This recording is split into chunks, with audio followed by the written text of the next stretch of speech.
আসসালামু আলাইকুম everyone, welcome back to my channel Arisha Pakshala. হাজির হয়ে গেলাম সকালের জন্য খুবই মজার ইউনিক একটা নাস্তার রেসিপি নিয়ে। আজকের নাস্তা আমি আটা আর পছন্দ মতো সবজি দিয়ে তৈরি করে নিয়েছি। খেতে কিন্তু অসাধারণ মজার হয়েছে আর তৈরি করাও খুবই সহজ। তো আশা করছি আপনাদের কাছেও খুবই ভালো লাগবে এবং সহজ লাগবে। তাহলে চলুন দেখে নিই নাস্তাটা কিভাবে তৈরি করছি। আজকে নাস্তা তৈরির শুরুতে বলে নিয়ে নিচ্ছি আটা 250 গ্রাম। আমি এখানে আটা নিয়েছি, আপনারা চাইলে কিন্তু ময়দাও নিতে পারেন। নিয়ে নিচ্ছি 2 টেবিল চামচ সুজি। সুজি দিলে কিন্তু নাস্তাটা অনেক বেশি ক্রিস্পি হবে। স্বাদ মতো লবণ। প্রাথমিকভাবে ভালো করে মিশিয়ে নিচ্ছি। মিশিয়ে নেওয়া হয়ে গেছে। এখন নিয়ে নিচ্ছি ডিম একটি। এখানে ডিম অপশনাল, চাইলে দিতে পারেন, না চাইলে স্কিপ করতে পারেন। আর 1.5 কাপ পরিমাণ পানি দিয়ে দিলাম।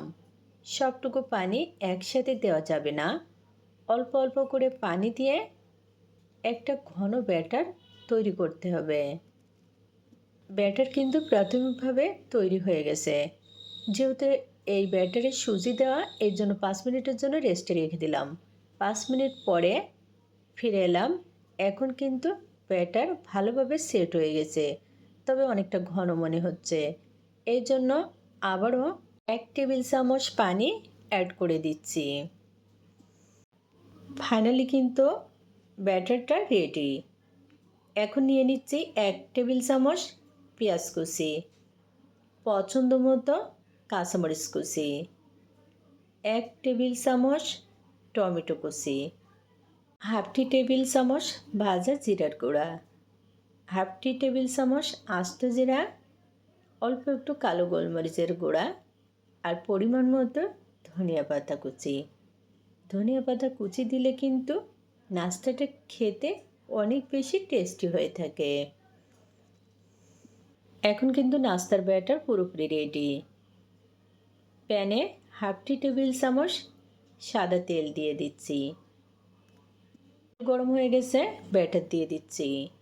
1 চামচ ব্যাটার দিয়ে এরকম একটু মেলে নিচ্ছি।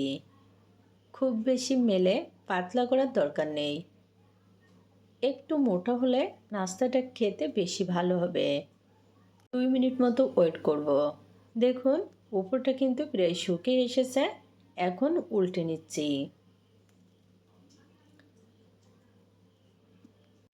নাস্তাটাই এরকম একটু চেপে চেপে উল্টে পাল্টে খুবই ভালো করে ভেজে নিচ্ছি।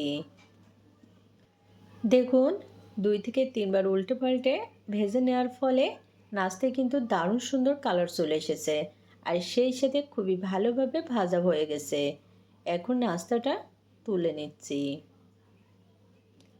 আজকে কিন্তু খুবই অল্প উপকরণে মজার একটা হেলদি নাস্তার রেসিপি আপনাদের সাথে শেয়ার করলাম।